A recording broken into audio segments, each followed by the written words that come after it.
भारत के सभी राज्यों की खबर SNS न्यूज चैनल पर, खबर जो आपको रखे सबसे आगे। नमस्कार, मैं विशाल पटेल, SNS टीवी में एक बार फिर से आपका स्वागत है। आइए रुक करते हैं कुछ खास खबरों की ओर और दिखाते हैं SNS टीवी की यह खास रिपोर्ट। तुमसर तहसील के चांदपुर में स्थित जिला परिषद पूर्व माध्यमिक विद्यालय में विगत दिनों शालेय पोषण आहार में एक्सपायरी मिर्च पाउडर तथा हल्दी एवं अन्य सामग्री से बनाए गए भोजन पर वहां के शालेय पोषण आहार समिति अध्यक्ष तथा ग्रामवासियों ने आपत्ति उठाते हुए इसकी लिखित जानकारी तुमसर पंचायत समिति के VO तथा भंडारे के संबंधित विभाग को दी, लेकिन अब तक कोई ठोस कार्रवाई नहीं होने से ग्रामवासी तथा शालेय पोषण आहार समिति के अध्यक्ष ने विद्यालय को ताला लगाने की बात कही है। इस विद्यालय की महिला शिक्षिका पर विद्यालय के सामान चोरी का भी आरोप लगाया गया है। इस विषय पर महिला शिक्षिका से पूछे जाने पर उन्होंने कहा कि मुझ पर बेबुनियाद आरोप लगाए जा रहे हैं और ये घटना जब हुई है मैं उस वक्त छुट्टी पर थी। मेरे विरोधक मुझ पर झूठे आरोप लगा रहे हैं, जबकि सच्चाई यह है कि मेरे ही विद्यालय के संतोष भोगचे छात्रों को पोषण आहार में अंडे खाने से मना करते हैं। अब यह मामला भंडारा के शिक्षणाधिकारी के पास जा चुका है। इस मामले में शिक्षा विभाग के सभापति रमेश पारधे से पूछे जाने पर उन्होंने कहा कि दोषियों को बख्शा नहीं जाएगा।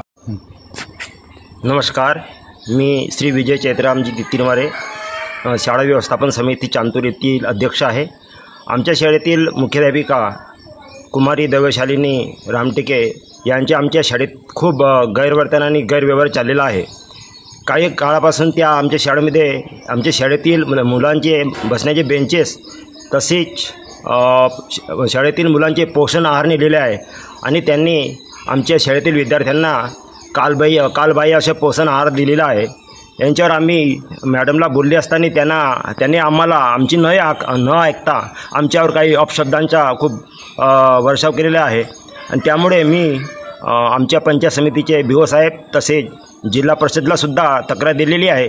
ती तक्रार मी दिनांक 4/7/2024ला दिलेली होती आणि 26 दिवसानंतर त्यांच्यावर चौकशी झालेली होती 30 जुलैला आणि आतापर्यंत अजून त्या चौकशी झाल्यानंतर सुद्धा मॅडमवर कोणत्याच प्रकारची कारवाई झालेली नाही आहे। तरी माझ्या असा प्रशासनाला म्हणणं आहे की अजूनपर्यंत कारवाई का म्हणून झालेली नाही आणि समजा त्यांच्याकडे तुमच्या काही हितगुज आहे का असं असेल तर आम्हाला पर्याय न राहता या शाळेला सर्व समितीच्या वतीनं, गावाच्या वतीनं आणि ग्रामपंचायतच्या वतीनं शाळेला कुलूप ठोकून शाळा बंद आंदोलन केल्याशिवाय काही पर्याय नाही असं माझं म्हणणं आहे। कारण की आमच्या शाळेमध्ये आज जवळपास 70 मुलं आहेत आणि 70 मुलांचे भवितव्य हे धोक्यात आहे।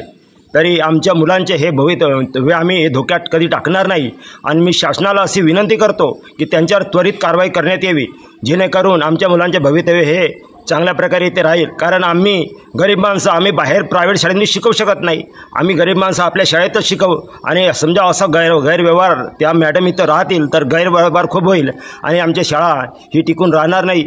तरी प्रशासनाला माझी कडकडीची विनंती आहे की त्यांनी